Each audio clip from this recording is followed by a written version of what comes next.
E aí, enquanto a gente está organizando o professor Rafael, vou apresentá-lo. Ele é médico pela Universidade Federal do Paraná, ele é psiquiatra pelo Hospital das Clínicas de Porto Alegre e doutor em Ciências Médicas e Psiquiatria pela Universidade Federal do Rio Grande do Sul e Columbia University dos Estados Unidos. Ele realizou pós-doutorado em Psiquiatria pela Universidade Federal do Rio Grande do Sul. Ele é membro da Associação Brasileira de Psiquiatria e da Schizophrenia International Research Society e da Early Intervention Mental Health. Ele tem experiência em pesquisa em transtornos psicóticos, transtorno de humor unipolar e bipolar.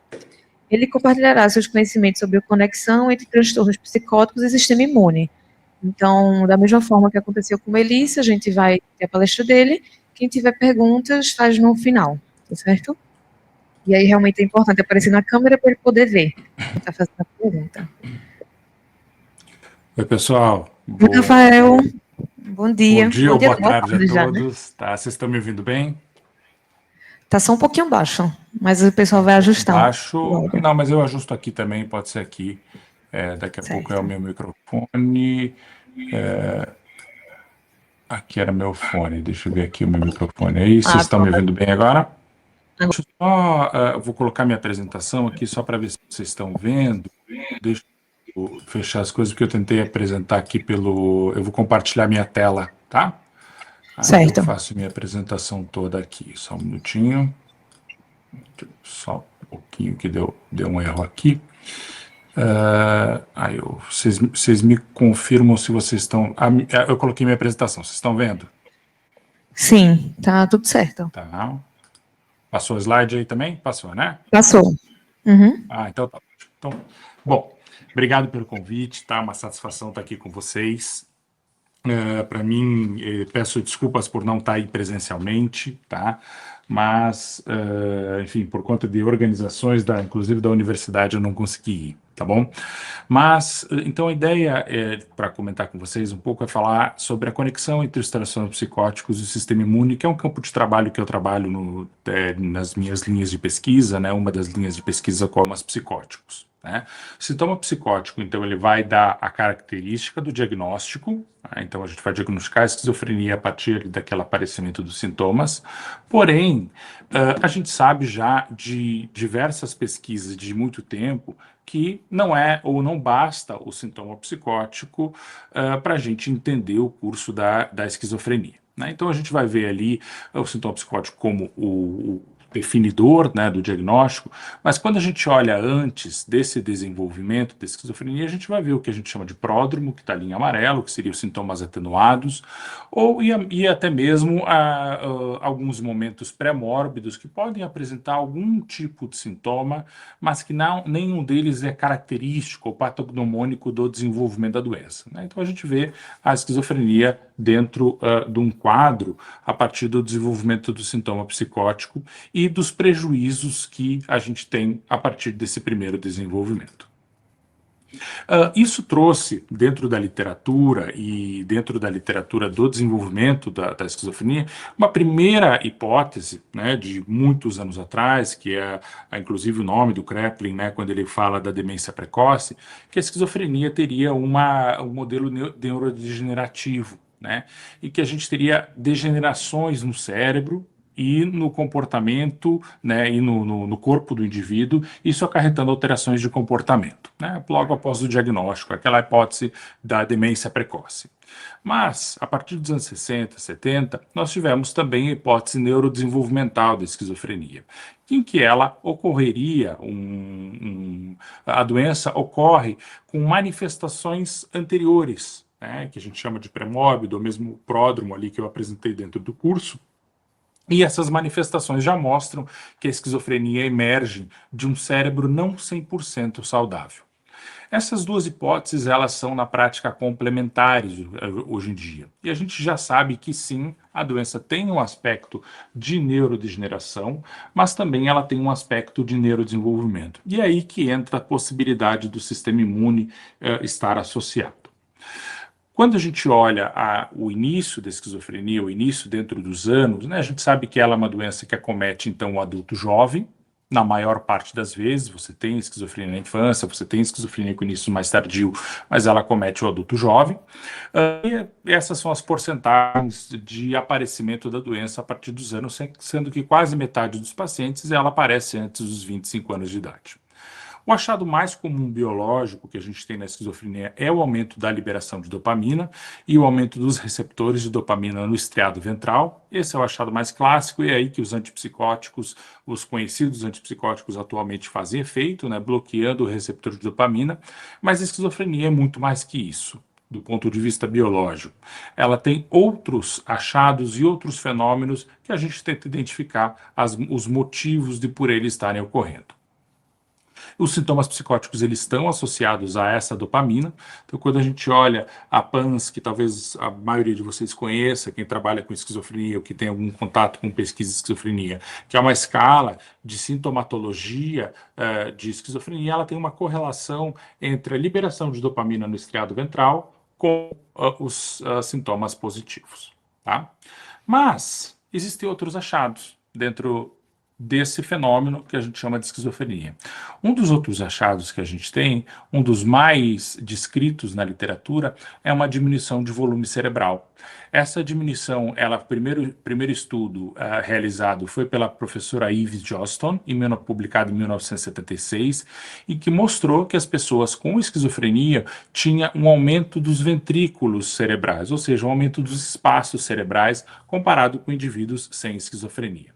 Hoje, a gente já sei, esse é um achado bem característico. Quando é meta-analisado essas informações, a gente vê que a esquizofrenia tem uma diminuição na média, né, uma diminuição de substância cinzenta, uma diminuição de substância branca, uma diminuição do hipocampo, do tálamo, do caudato, do hipocampo, um aumento dos espaços cerebrais, então um aumento dos ventrículos quando comparados com indivíduos sem o diagnóstico da doença. E o que está acontecendo nesse transtorno que você tem uma diminuição dos volumes? Acho que esse é o ponto, essa é uma das interrogações que a gente tem. E aqui eu estou falando ainda do aspecto neurodegenerativo da esquizofrenia. Se eu estou dizendo que a esquizofrenia ela perde o volume cerebral, eu estou dizendo que existe algo que acontece dentro desse fenômeno.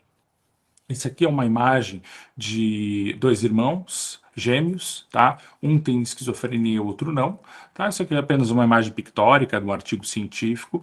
Olhando aqui o da direita, vocês podem ver o tamanho, a diferença do tamanho do ventrículo comparado com o da esquerda, e esse era o indivíduo que tinha esquizofrenia. Isso não serve como diagnóstico, tá? Quando a gente faz neuroimagem, a gente não usa isso para diagnosticar o transtorno, mas a gente usa para identificar esses processos. Então, a gente está falando, em média, você tem uma diminuição de algumas estruturas e aumento dos volumes dos ventrículos.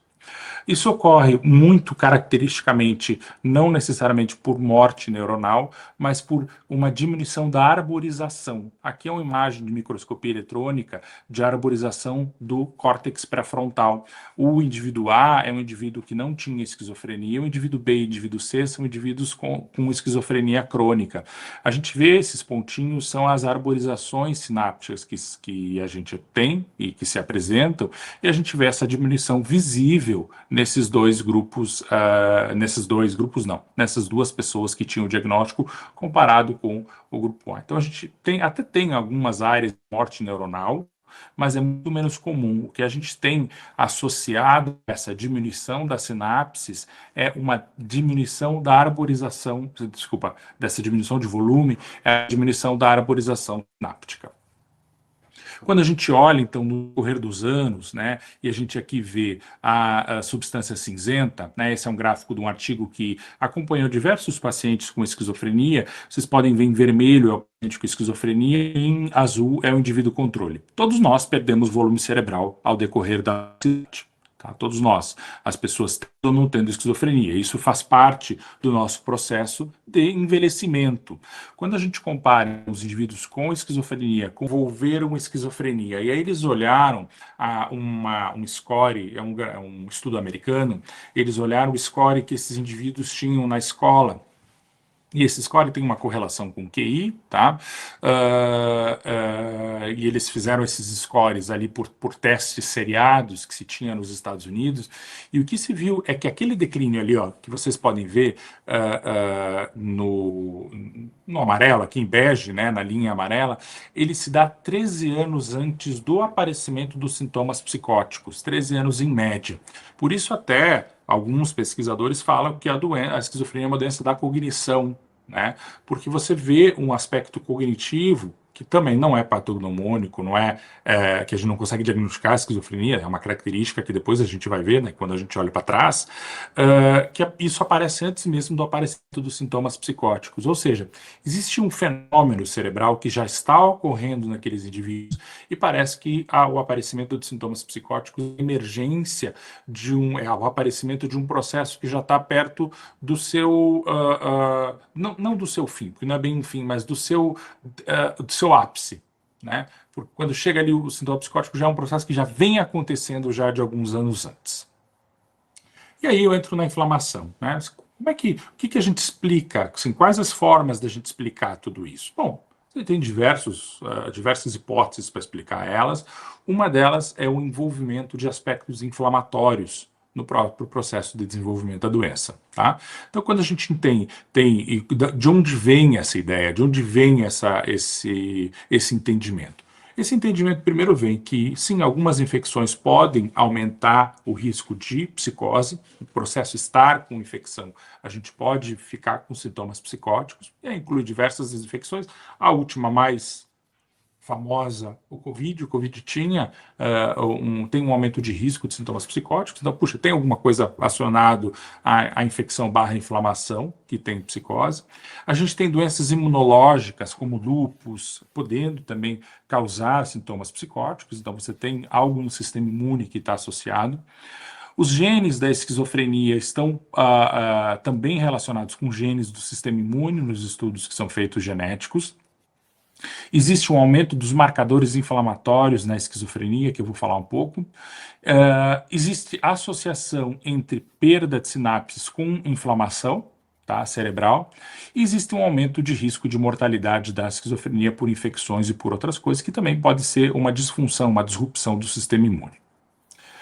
Bom, inflamação. Como é que a gente encaixa a inflamação, então, dentro disso que eu apresentei antes, que, bom, parece que tem uma alteração de substância cinzenta na esquizofrenia e também tem um comprometimento cognitivo que acontece, que faz parte, inclusive, do diagnóstico da esquizofrenia. Como é que isso entra? Então, eu vou apresentar algumas ideias, algumas coisas que a gente vem pesquisando para que a gente possa identificar esses processos. Primeiro, esse foi um dos primeiros estudos que a gente fez. Esse eu ainda estava no doutorado, a gente viu que dentro da esquizofrenia existe um aumento de marcadores inflamatórios que a gente mede até no sangue. E desses marcadores inflamatórios são as interleucinas. A gente vê aqui tanto em pacientes com início de doença, que aqui são, que vocês podem ver no gráfico, está escrito ali SZ Early, tá, que é o TBARS, o PCC e o TRAP. Só que isso não foi só um achado nosso, né, isso já tem meta-análises mostrando. E aqui é um exemplo de uma meta-análise publicada há pouco tempo, em 2023, mostrando que pacientes, tanto em episódio da doença, ou seja, em episódio agudo, quanto pacientes crônicos com controle da doença, mas com acompanhamento, sendo crônicos, né, tendo diagnóstico, tem também alterações dessas interleucinas em diversos estudos. Então, essa meta-análise mostrou um aumento da interleucina 6, um aumento da interleucina 10, tanto em pacientes agudo quanto crônico, e mostrou isso variando em uma série de achados, em uma série de interleucinas. Isso não é só no sangue, tá? Então, puxa, mas vocês estão fazendo uma dosagem no sangue, será que isso não é outra coisa que esteja acontecendo? Bom, pode ser. Então, você tem uma outra meta-análise mostrando um aumento dessas interleucinas também no líquor do paciente com esquizofrenia. Lógico que fazer pesquisa em líquor é muito mais complexo, né? Você você fazer uma coleta do líquor na pessoa com uma esquizofrenia para pesquisa tem uma série por isso que a gente geralmente faz pesquisa em sangue periférico, que é mais fácil, mais seguro, etc. Mas você tem pesquisas em líquor também mostrando achados muito semelhantes do sangue. Então, e o líquor é um líquido que está em contato direto com o cérebro. Então, a gente, quando fala da interleucina no sangue, a gente também está falando que isso provavelmente está associado e acontecendo no cérebro dos indivíduos com a esquizofrenia.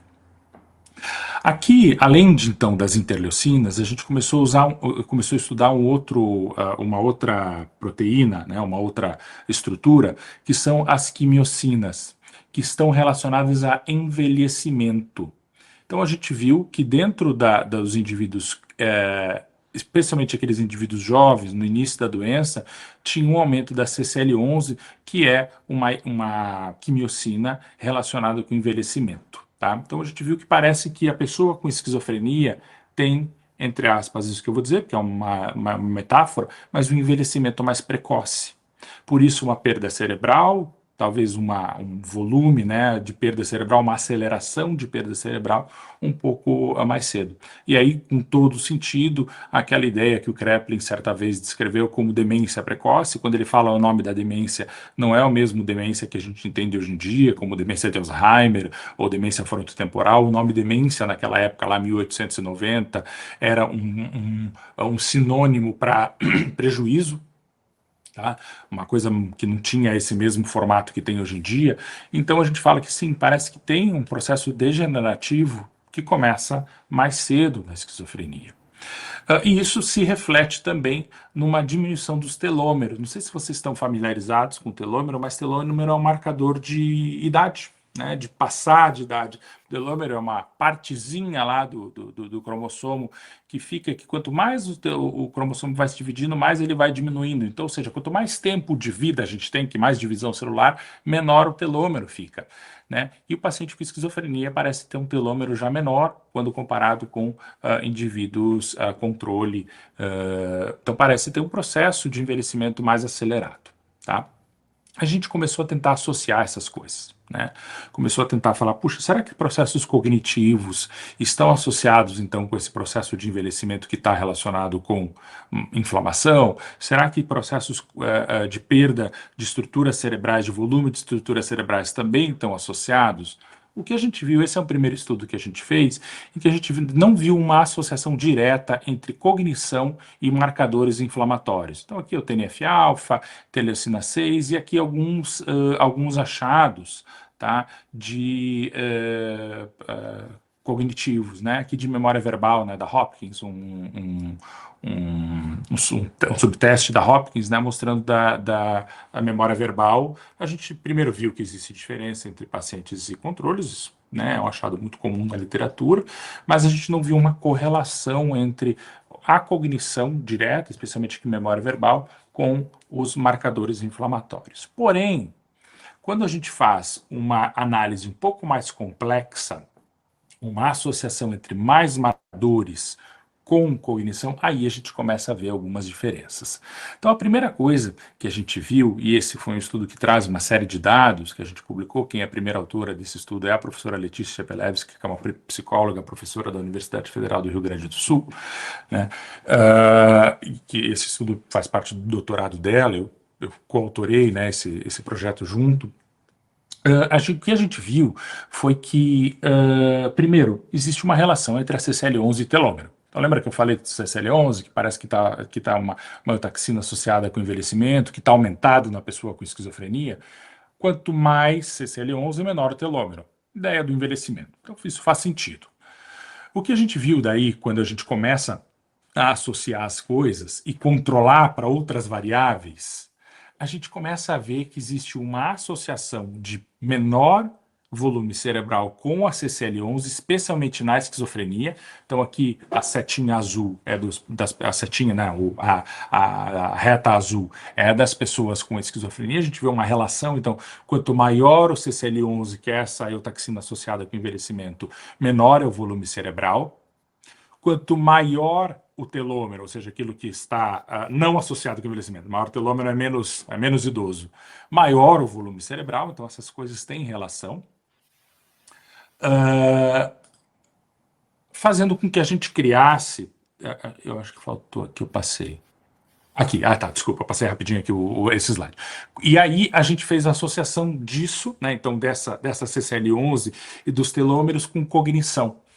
E aí a gente viu que quanto maior a CCL11, que é aquela eutaxina associada ao envelhecimento, menor alguns scores cognitivos, aqui um deles só para clarear, que é a memória verbal, e quanto maior o telômero, melhor a cognição, melhor os processos cognitivos. Então parece que tem alguma coisa acontecendo associada a fatores inflamatórios, que a CCL11 é um fator inflamatório, associado ao envelhecimento, que está relacionada com perda de volume cerebral e esse processo de desenvolvimento ou de prejuízo cognitivo que algumas pessoas com esquizofrenia podem apresentar. Isso fez com que a gente criasse um modelo mais complexo, né, em que a gente coloca aqui a própria duração da doença, a idade, que foram fatores controlados nesse estudo, estão relacionados com perda de volume cerebral, mas também tem um aspecto de envelhecimento imune associado a esse processo. E isso diretamente relacionado aos episódios, a alguns aspectos cognitivos aqui, memória verbal, que é um dos aspectos mais com maior prejuízo na esquizofrenia. Bom, então falei um pouco desse processo como um todo, né? E aí a gente pode começar a associar ou pensar as coisas juntas, né? A normalidade de substância cinzenta, comprometimento cognitivo, associação com citocinas, quimiocinas, radicais livres, com uma desregulação imunológica. Isso tem outros achados também, né? Um estudo que a gente fez aqui, esse a gente não viu associação com uma alteração do sistema imune. A gente estudou retina das pessoas com esquizofrenia. Se vocês pensarem, retina é um dos lugares que a gente consegue ver neurônio, né? Então a gente coloca lá um aparelhinho e consegue, pela pupila, ver a retina, e a retina é neurônio. A gente resolveu estudar a retina nas pessoas com esquizofrenia. Esse é um mestrado desse colega que é o Marcelo Carriello. O que a gente viu é que as pessoas com esquizofrenia têm uma espessura de retina menor já do que as pessoas sem esquizofrenia. Tá? Isso não estava relacionado com alguns marcadores imunes que a gente fez, a gente agora está analisando esses dados com os marcadores cognitivos também. Né? Mas a retina também é um jeito da gente ver neurônio. A gente viu que existe uma espessura menor na pessoa com esquizofrenia. Bom, mas Rafael, o que isso tem a ver? Né? Então parece que tem alterações do sistema imune que parecem alterar o próprio desenvolvimento da doença, ou seja, aumentando perda de volume, aumentando a perda de volume cerebral, relacionado isso com cognição, só que isso também parece estar também relacionado no próprio modelo neurodesenvolvimental. Não só no modelo neurodegenerativo, né, de prejuízos que a própria doença vai trazer, mas a ativação imune parece também ser daqueles gatilhos que podem, que a gente estuda como gatilhos possíveis, que podem levar ao próprio desenvolvimento da esquizofrenia. Esse é um estudo muito interessante que foi feito com pessoas em alto risco para desenvolvimento da esquizofrenia, tentando olhar via PET, né, que é o Positron Emission Tomography, né, que é uma tomografia em que você vê, você marca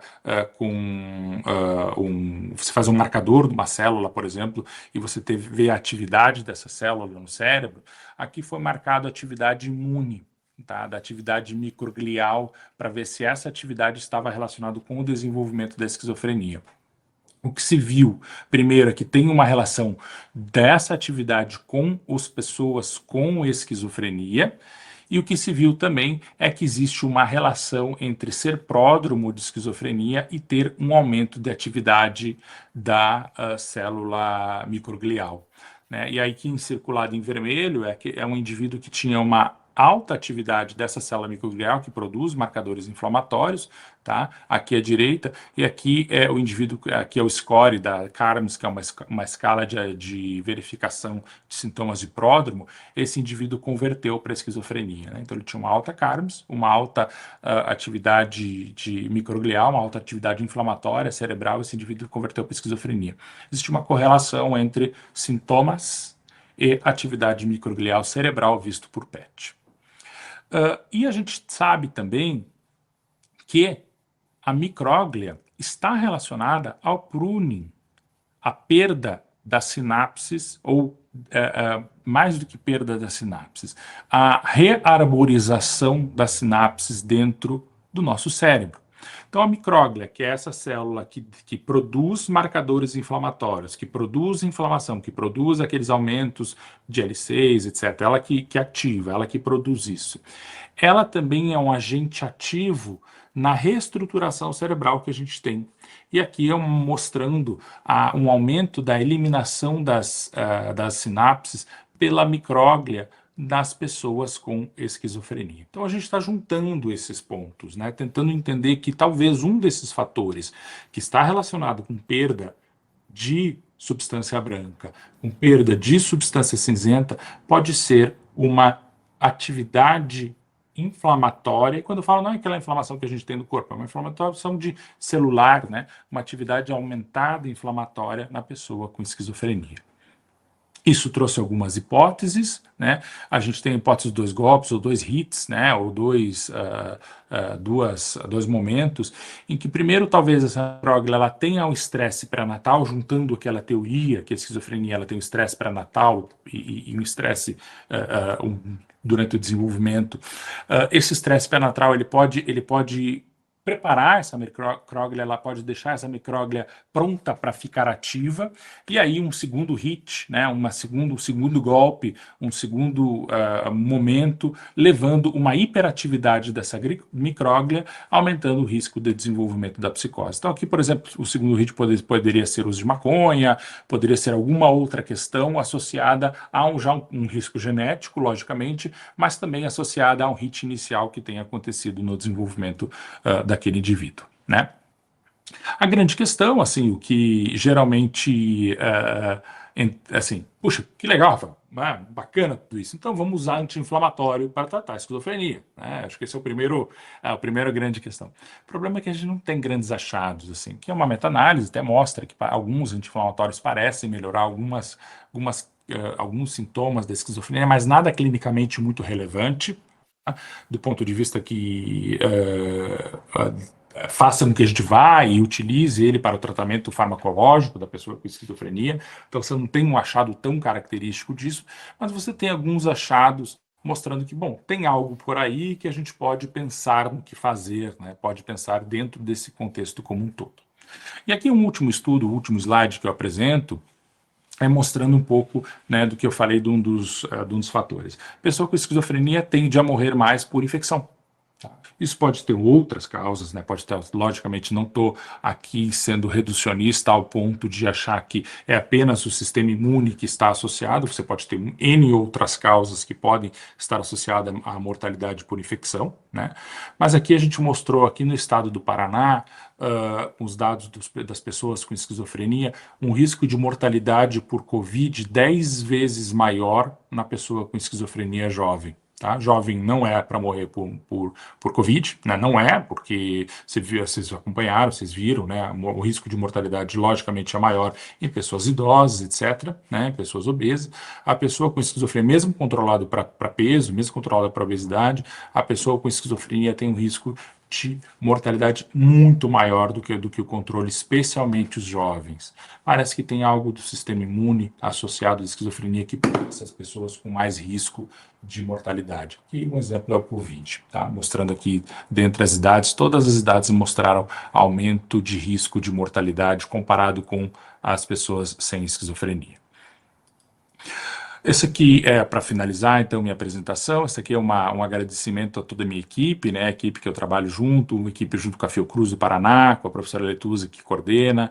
Essa do meio é a minha equipe de pesquisa, que faz as pesquisas junto comigo, as parcerias que eu tenho desenvolvido, né, ao longo desse tempo, com a professora Clarissa Gama, a professora Letícia Shepelevski, a professora Letícia, psicóloga, a professora da URGS, a professora Clarissa Gama, professora da URGS também da psiquiatria, e com o professor Eri Gadelha, né, que é um grande amigo e um parceiro nas pesquisas que a gente faz.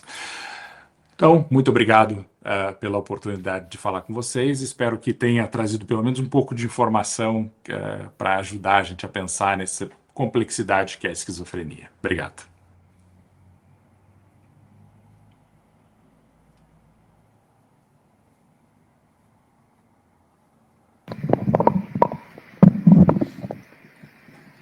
Pronto, apareci. Obrigada, Rafael, por tua fala. Nossa, estou encantada. Muita coisa interessante. Não sei se alguém tem alguma pergunta, alguma contribuição que gostaria de fazer para Rafael. Tu pode vir aqui? Aí, Paulo, nem precisa ligar outra câmera. Pode sentar aqui mesmo, que eu acho que simplifica. A pessoa fala no microfone, né? Pronto. Que aí Rafael consegue ter acesso a quem está fazendo a Isso, eu pergunta. estou vendo bem, está tudo ótimo a nossa conexão Tá aqui. ótimo.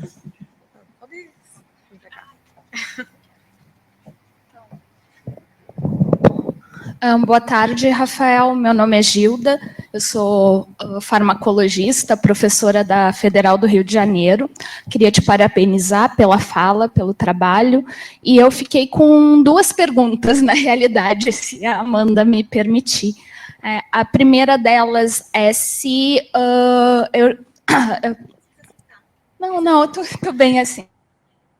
A primeira delas é se você sabe se já está tendo algum estudo em indivíduo ultra high risk ou prodrômico com a utilização de algum anti-inflamatório para tentar alguma estratégia de diminuição da probabilidade de conversão à psicose. Aí daqui eu não enxergo ele. Desculpa. Mas eu estou te ouvindo bem, tá? E estou te vendo. Tá bom, obrigada. E a segunda seria a respeito, né, desse acompanhamento, né, das consequências da pandemia de Covid-19, se vocês têm algum estudo com os filhos das gestantes que foram infectadas pelo vírus durante a gestação, com essa probabilidade de risco de desenvolvimento de esquizofrenia. Gilda, obrigado pela pergunta, tá? Eu sei que eu falei rápido, tá? Eu sei que eu apresentei um monte de dados aqui, fiz porque eu sei que a gente está um pouco mais atrasado. Eu falei, vou continuar nos horários aqui do evento, tá? Mas muito obrigado pela pergunta, tá?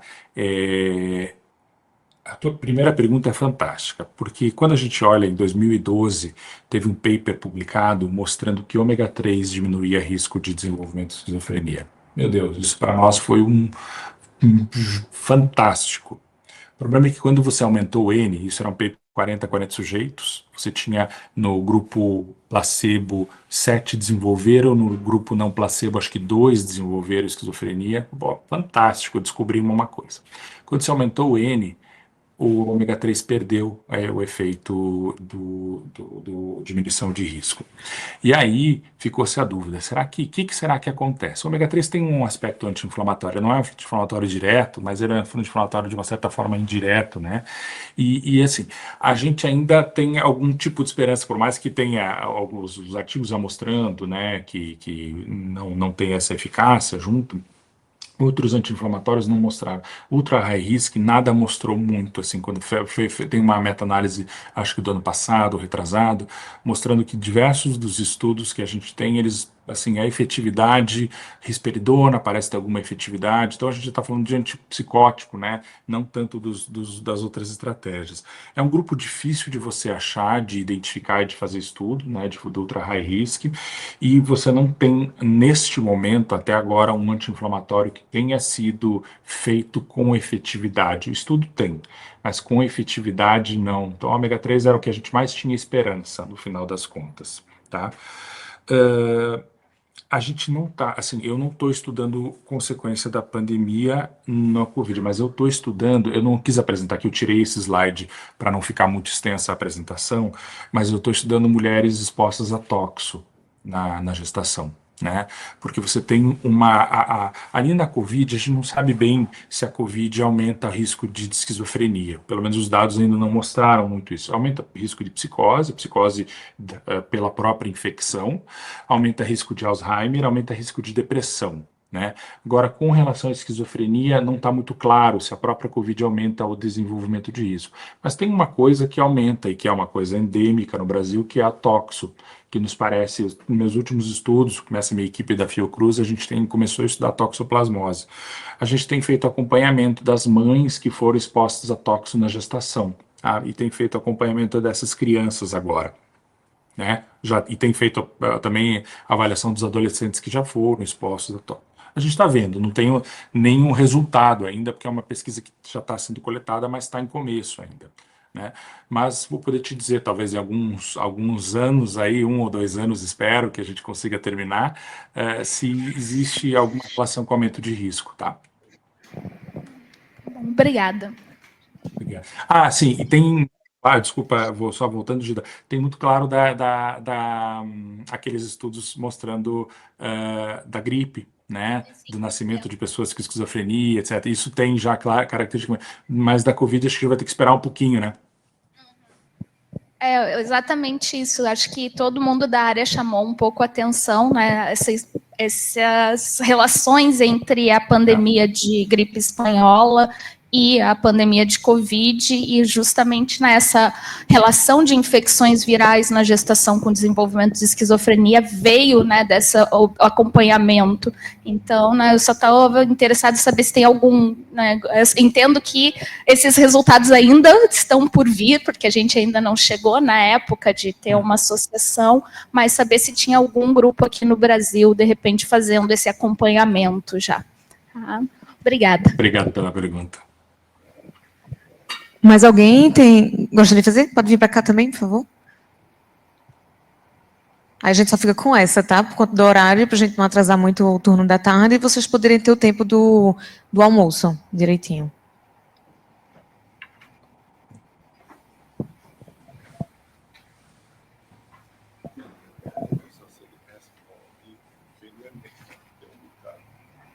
Ah, o senhor tem muita pergunta. Tá. Rafael, você responde pergunta por e-mail? Posso responder por e-mail, por áudio, por o que for. Não é mais fácil ele passar o e-mail para você e você manda para ele, não? Eu botei no Pronto, final da minha Rafael, apresentação ali, no pronto. obrigado, tem meu e-mail. Pronto, aí tu anota e manda as perguntas para ele, né? Acho que fica mais fácil a comunicação. Pronto, ela veio aqui com o tablet com várias anotações. Não, mas é só uma pergunta. Boa tarde, né, a todos. Eu sou Tereza, sou psicóloga. Ele estava me vendo ali, né? Tô te vendo. Mas pode olhar para Parabenizar você, Rafael, pela palestra. E a minha dúvida é a seguinte: eu cuido de um paciente que ele tem esquizofrenia e HIV, então logo me veio à mente, né? A esquizofrenia, ela pode se manifestar de uma maneira diferente nesse paciente, porque eu estou com ele há mais ou menos uns 2 anos. E aí, acho que foi ano passado, ele teve um quadro de convulsão, e eu sinto que existiu esse paciente antes desse quadro de convulsão e depois desse quadro de convulsão. Então, assim, resumindo, a esquizofrenia, ela pode se manifestar diferente nesse paciente que tem HIV? Obrigado pela pergunta, Tereza. Eu vou te falar uma coisa que eu nunca vi estudo associando HIV com esquizofrenia, ou seja, o desfecho. Não me lembro de ter visto. Então, o que eu vou falar agora vai ser uma coisa muito do que eu acredito, tá? Então, não vou te falar assim, puxa, HIV e tal. O que eu acho? Eu acho que, a depender do controle que essa pessoa tem do seu HIV, acho que tem um risco de você ter um prejuízo maior, né? Porque você tem daí 2 hits, né? Você tem 2 fenômenos que podem acontecer a depender do tipo de adesão que essa pessoa tem. Se essa pessoa tem uma adesão medicamentosa tanto para o tratamento da esquizofrenia quanto para o tratamento do HIV, eu acho que essa pessoa está protegida, né? Aqueles dados que eu mostrei, eu não botei mais dados aqui, mas tem um mostrando de pessoas sem medicação, dado do estudo chinês, mostrando pessoas sem medicação, como aquela curva de perda, por exemplo, de substâncias é muito maior em quem não toma remédio. Remédio, de uma certa forma, protege as pessoas, né? E aí, quando você tem, então, uma outra doença que também causa, se não tratada, né? Que eu estou falando não tratada, tratado, tudo em ordem, mas que não causa, que também pode causar um aumento da diminuição uma diminuição, né, das estruturas cerebrais, diminuição de volume cerebral, por conta do processo do próprio HIV e das doenças comórbidas que o HIV pode trazer, aí você pode ter uma aceleração. Então, nesse indivíduo, eu acho que o mais importante é a adesão a todos os tratamentos, inclusive, que ele faz, especialmente no HIV. Obrigada. Eu que agradeço, Tereza. Pronto, então acho que depois dessas perguntas muito boas, né, a gente pode encerrar esse bloco de palestras do evento e seguir para o intervalo. mas queria agradecer a Rafael, mesmo distante, mesmo com as dificuldades da universidade que você falou, né, que te impossibilitaram de estar aqui, mas agradecer pela tua participação super rica. E, enfim, agora eu vou falar os informes da tarde. Deixa bom, eu gente? fazer um agradecimento final. Deixa eu fazer um agradecimento final para Maria Lúcia, que me convidou por esse evento, pela organização do evento, tá? E agradecer novamente por estar aqui. Obrigado, obrigado mesmo. Tá? Obrigada também. Tudo de bom. Até logo. Então, vamos embora para o intervalo, para almoçar, né? A gente volta às 2h15, já que a gente comeu um pouquinho do tempo, para vocês terem um intervalo um pouco maior. A gente retorna à tarde com o Henrique Landim, falando sobre a RAPS, né? A Rede de Atenção de Saúde Mental, né? Psicossocial, e com Thaís Macambira compartilhando a experiência dela no Ulisses Pernambucano. E depois a gente tem o segundo bloco de palestras também falando um pouquinho da prática, né? Da neuropsicologia, com Givanice e com a Alessandra. Então, é isso, a gente volta às 14h15, tá bom? Obrigada, gente.